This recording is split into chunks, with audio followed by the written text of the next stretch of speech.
তার এখন প্রতিটা দিনই ঈদের দিন যাচ্ছে, কারণ সে তার নানা বাড়িতে আছে এখন। আর নানা বাড়িতে আসলে আমার মনে হয় সব বাচ্চা কাচ্চারা এরকম করে। আমারটা মনে হয় আর একটু বেশি, কারণ সে এত বেশি খুশি হয়। আর এখানকার খোলামেলা পরিবেশে সে খেলাধুলা করতে অনেক পছন্দ করে।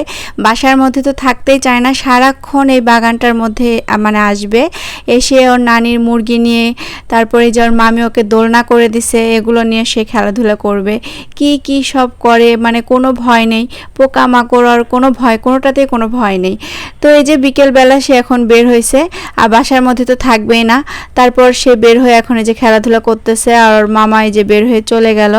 আর এখানে আম্মু কি যেন কাজ করতেছিল, আম্মু হচ্ছে ছাদে কি যেন কাজ করবে বাগানের। তো এই যে আমাদের নিচে এরকম বাগান আছে। তো এতদিন তো বৃষ্টির কারণে বাইরে বেরিয়ে হতে পারেনি, তারপর কয়েকদিন টানা রোদ টোদ হলো, বাগানটা শুকানোর পরে এখন সে বাগানে মনোযোগ দিয়ে যে তার মতো করে সে খেলেই যাচ্ছে। আর নানির এই যে মুরগিগুলোকে সে মানে শান্তিতে থাকতে দেয় না, এমন অবস্থা। সে চাল নিয়ে বসে থাকে মুরগি ধরার জন্য, যেরকম শিয়াল হচ্ছে মুরগি ধরার জন্য বসে থাকবে, ঠিক সেভাবে সেই যে চাল নিয়ে আসছে এখন মুরগিকে খেতে দিবে, আর হাতে নিয়ে করে চাল নিয়ে বসে থাকবে, মুরগিকে ধরবে। এগুলোই তার দুষ্টুমি চলতেছে সারাদিন। তবে আর খুব বেশি সময় না, পুজোর ছুটি পর্যন্ত এই আনন্দটা থাকবে।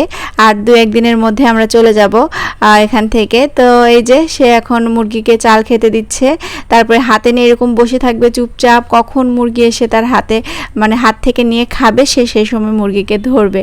তো এগুলোই সে করে। আর এখানে আসলে মানে যেতে চায় না, এত বেশি মজা পায় সে।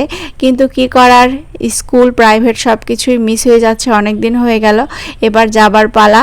তো স্কুল ছুটি আছে যতদিন, ততদিন থাকা হচ্ছে এবার। ছোট বাবুকে নিয়ে আবার বাসায় একা একা, তো সেজন্য হচ্ছে একটু ছুটি ছিল স্কুল, তো সেজন্য একটু বেশি থাকা হচ্ছে। আর এই সুযোগে তো সামিয়ার খেলাধুলা চলতেছে একদম পুরো দমে, পড়াশোনা সব খেয়ে বসে আছে মনে হয়। আমিও এখানে বাবুকে নিয়ে হাঁটাহাঁটি করার জন্য বেরিয়ে পড়লাম বাগানে। বাবুকে নিয়ে বাগানে হাঁটাহাঁটি করা হয়, ছাদে ওঠা হয়, একটু হাঁটাহাঁটি করা হয়। তো এই সবই করতেছি এখন, খুব তাড়াতাড়ি যেন সুস্থ হয়ে উঠতে পারি। সবাই দোয়া করবেন আমাদের জন্য, আমার বাবুটার জন্য।